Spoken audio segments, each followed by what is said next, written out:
We get you the news and the newsmakers from Africa.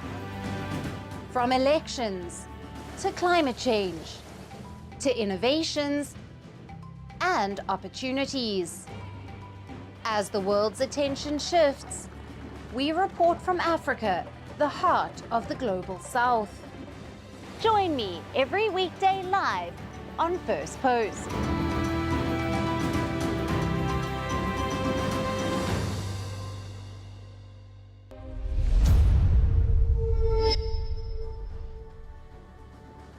Hello and welcome to First Post Africa, where we get you the top stories from the continent and from across the world.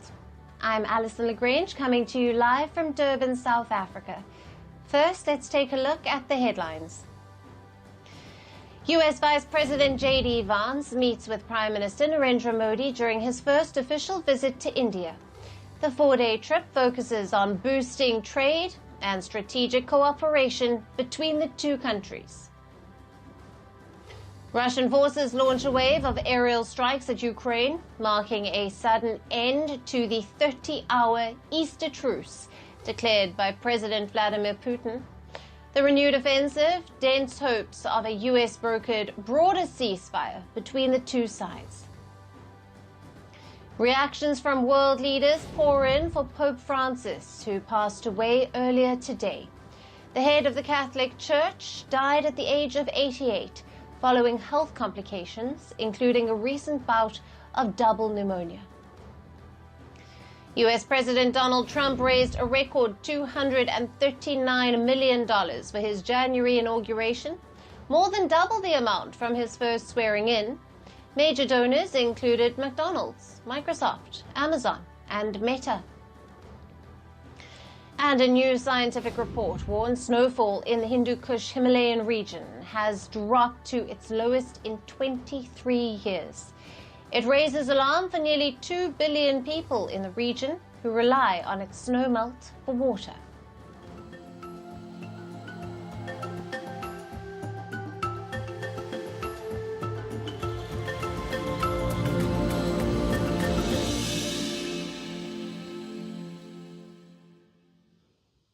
Hello and welcome. Our top focus today doesn't concern one specific African nation, but the entire continent as a whole. Reports say the Trump administration might be willing to eliminate operations in Africa drastically, and this shift in diplomatic priorities could soon reshape how America engages with the world's second largest continent. A draft executive order reportedly contains all of these details, and it is circulating behind closed doors at the White House.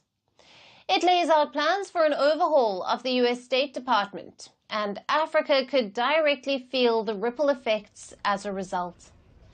According to this document cited in media reports, the move is a part of a cost-cutting strategy. It will aim to reduce spending for others while focusing on the priorities of the White House.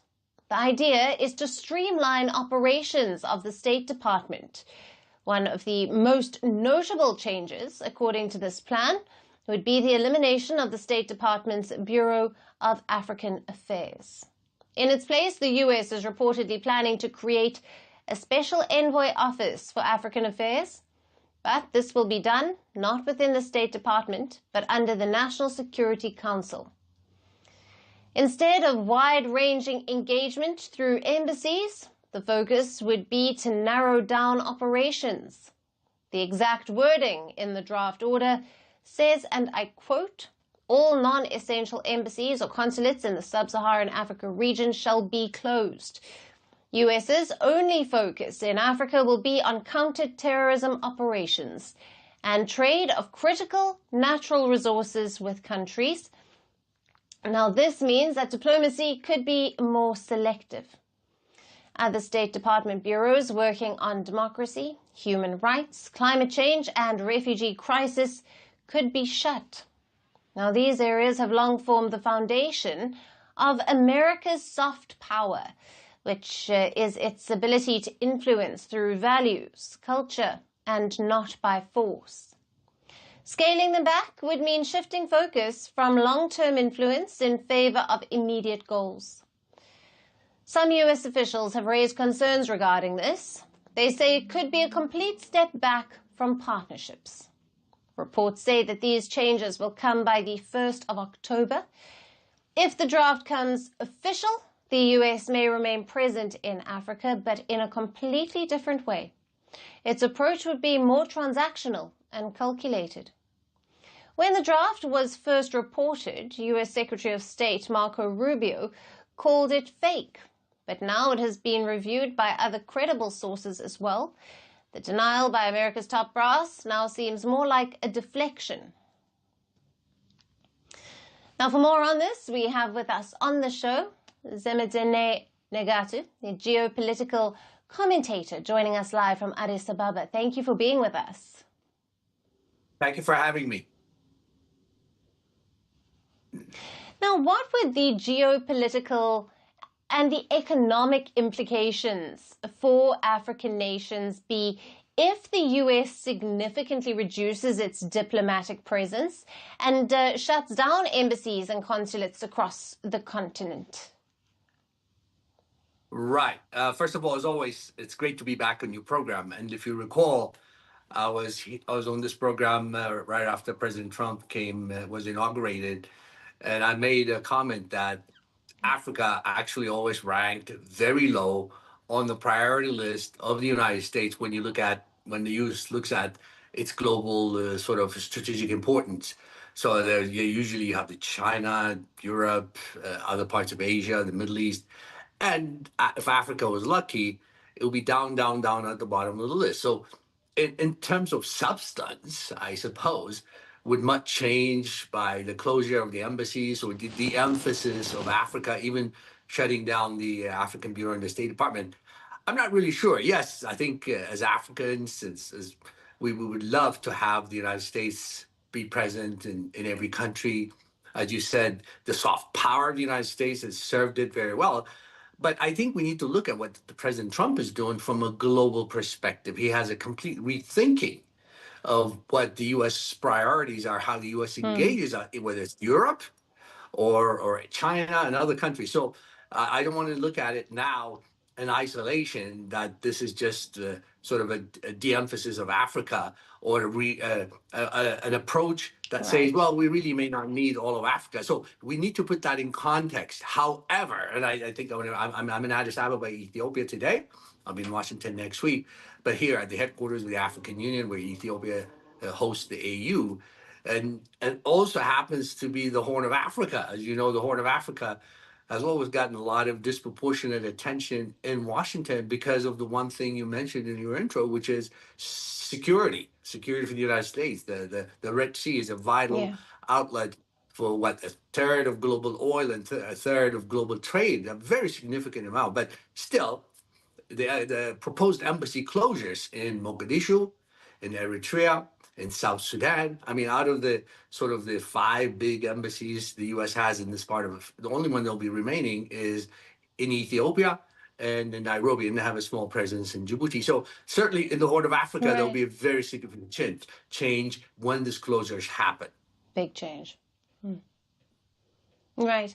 And on that, how might the elimination of the State Department bureaus focusing on democracy, human rights, and, of course, refugee issues, how will this affect the U.S. soft power? And how will it influence, it'll be a lack of influence in Africa, particularly in regions that are experiencing political instability or humanitarian crises?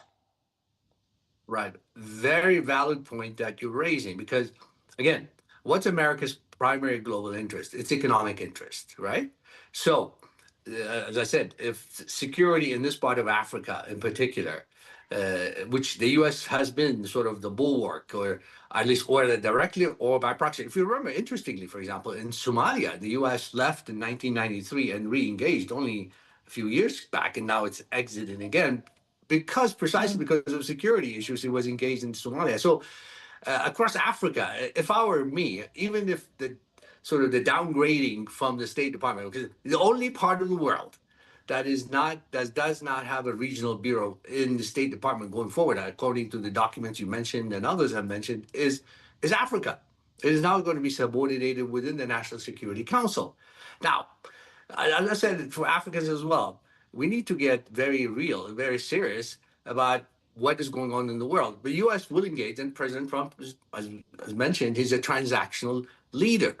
He says, what do we get out of Africa? So for Africa to get attention, even during the previous administration, during the Biden administration, a series of other administrations, yes, there was a little pretending of, well, Africa is important, we'll engage it. But the reality is, if you look at it, the U.S. gave more aid than it did investments in Africa, even under Democratic administration. So I think what President Trump is saying is, let's be real. Our interest is economic. What does Africa have to offer? I just read some report, for example, they are engaging with DRC, okay, directly, because of the significant natural resource DRC. Many African countries, if they were to get attention in Africa, even if they don't have resources, they can't elevate their economic activity, their trade with the United States, and they might get their fair share of attention. But the fact of the matter is, Africa has to prepare for a completely different view of the world by President Trump and people in Washington.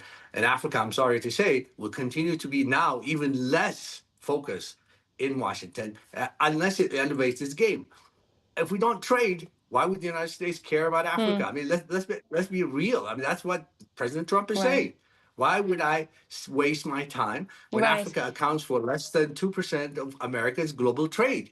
So the security part of it, I think, can be handled even without having an embassies. Right. But in the context of rising global competition for influence in Africa, especially from countries like Russia and China, what strategic risks does the US possibly face by pulling back diplomatically and developmentally from the continent? Right. So listen, again, you have to read between the lines or some of the details where the embassies will be closed, where the emphasis will happen.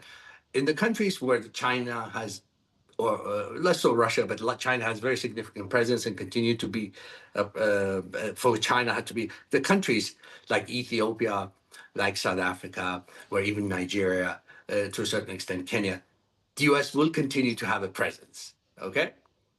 And so the counter, and by the way, the U.S. has its only base in Africa right next to Ethiopia here in Djibouti. It's a small country, but the interest is to protect the bigger, as I said, that sea lane, but also to be continuously engaged because they have a huge interest in Ethiopia, for example. I mean, it's a very big country. It's the second most popular. In Nigeria, the same thing. You know, Alyson, look, America's overall trade with the United States is less than $75 billion a year. That's less than what one big American multinational company generates in revenue per year. This is all of 54 countries combined. So again, I'll go back to my earlier point. You want to get attention in Washington? Elevate your game, elevate your economic activity. That's what will interest President Trump and the Trump administration. But in terms of, you know, the Chinese, yes, the U.S. priority, as I said right now, China, right? So the U.S. is not pulling out of countries where the U.S. thinks China has very significant interest, and the U.S. will have very big significant interest in the future. So it's not pulling out of those countries. It's not de-emphasizing those countries. But all Africa is not a priority. I mean, I think that's the bottom line. Right. Absolutely. Well, thank you very much for being with us on First Post Africa. As always, great to have you on the show. Thank you for having me.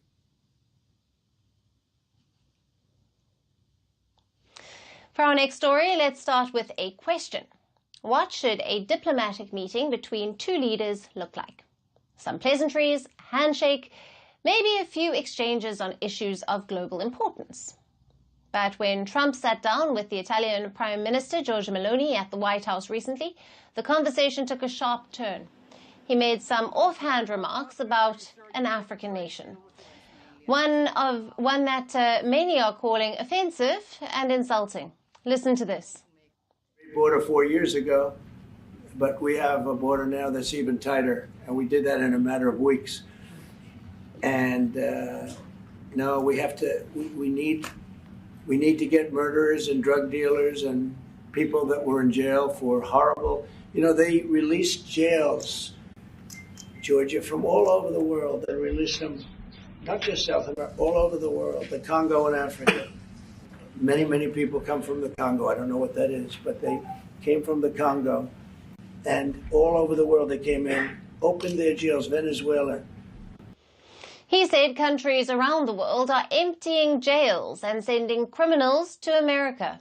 He claimed they are not just coming from South America, but from everywhere, including Congo in Africa. Then he went on to say, "I don't know where that is," while referring to the country. Many, many people come from the Congo. I don't know what that is, but they came from the Congo.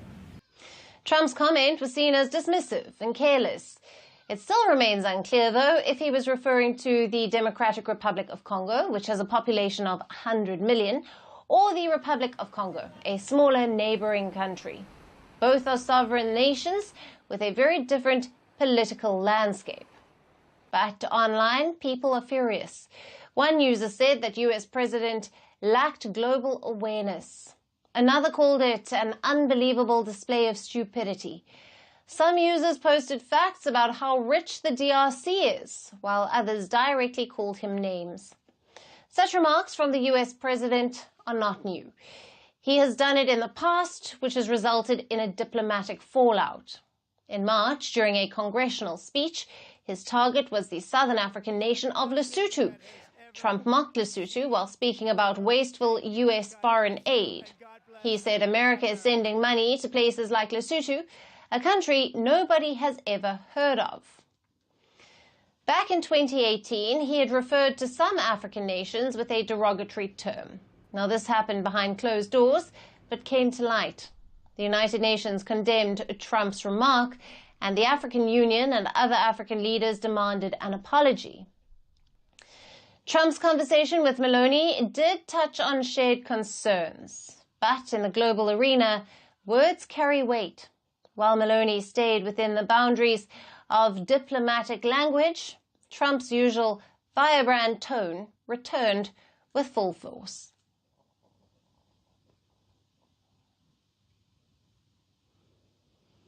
And shifting focus to West Africa, Nigeria has deported over 60 illegal immigrants back to the junta-led Mali. Nigerian officials say that they have deported 62 undocumented migrants back to Mali. This group includes 51 men and 11 women, all detained for illegal entry and removed through formal immigration channels. This move brings two pressing issues into focus. First, the escalating uncertainty in Mali after military coups. Second, the growing wave of irregular migration across West Africa's porous borders. Mali's most recent coup occurred in 2021, when Colonel Assimi Goïta seized power after detaining the interim president and prime minister.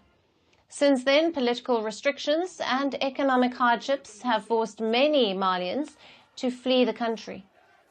As of last year, Mali had a net migration rate of -2.9 per 1,000 people, signaling that more people are leaving than entering. And across West Asia, porous borders have enabled this exodus. Most countries in the region lack the infrastructure to monitor entry and exit points. Many border areas have no fences, no checkpoints, and no surveillance. This vacuum has been exploited by smugglers, militants, terrorists, and human traffickers. In the absence of strong border security, these networks often intertwine, exposing migrants to extreme risks, including exploitation and abuse. Now, Mali has become a major transit point for migrants heading toward North Africa and Europe. Smuggling routes through Mali exploit its political instability and borders without control. Though Mali does not share a border with Nigeria, migrants often enter Nigeria through Niger or Burkina Faso, avoiding official immigration channels. Nigeria remains a preferred destination in the region due to its relatively stable economy and access to informal job markets. Over the years, Nigeria has struggled with uncontrolled cross-border migration. Last year, the country deported 828 illegal immigrants from various immigration offenses. Other than Mali, Nigeria also hosts thousands of refugees and asylum seekers from Cameroon, Burkina Faso, and the situation is worsened by the spillover of extremist violence from the Sahel, where the junta-led government struggled to contain Islamist insurgencies. As per reports, there are now over 320 unmanned illegal routes that are used for smuggling of drugs, weapons, and people into Nigeria. These routes pose a grave threat to national security. They undermine law enforcement and endanger public safety. As illegal routes and regional instability persists, the pressure on Nigeria's security and resources is likely to increase.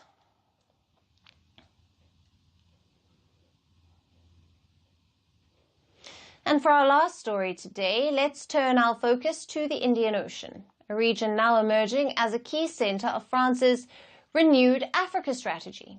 French President Emmanuel Macron has embarked on a 5-day tour across the Indian Ocean region. He begins his trip in the French overseas territory of Mayotte, followed by the French island of La Réunion. And then he will visit the African island nations of Madagascar and Mauritius.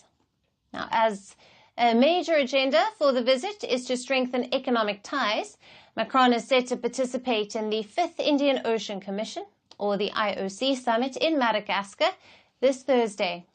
Accompanied by a delegation of approximately 20 French companies, discussions are expected to focus on sectors such as maritime, transport, infrastructure, and sustainable development.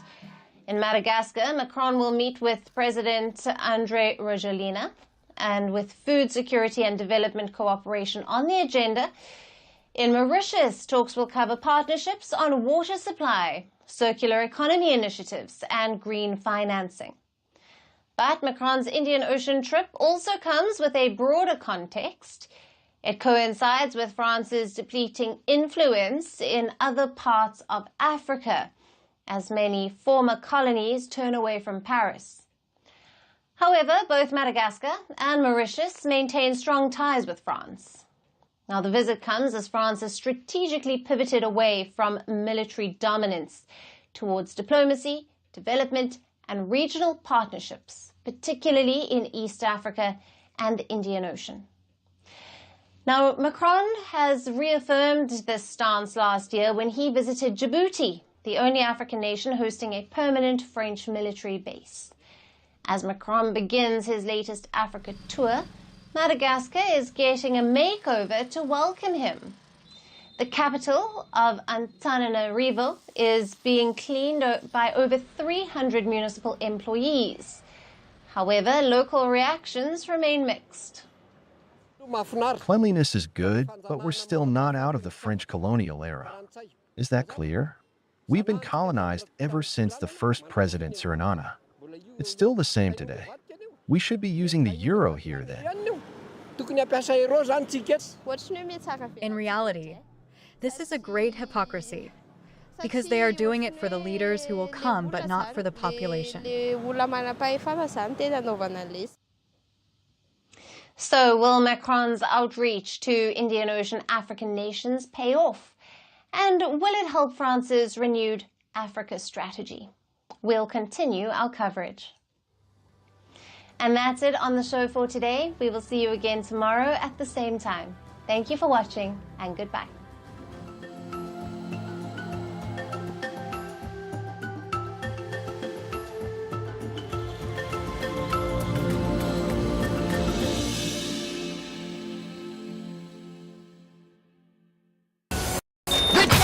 It's over! He's done it again!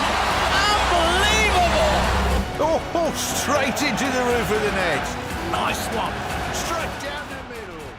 So a good performance from both teams. Hi, you're watching First Sports. I'm Rupa Ramani. Let's get this show started.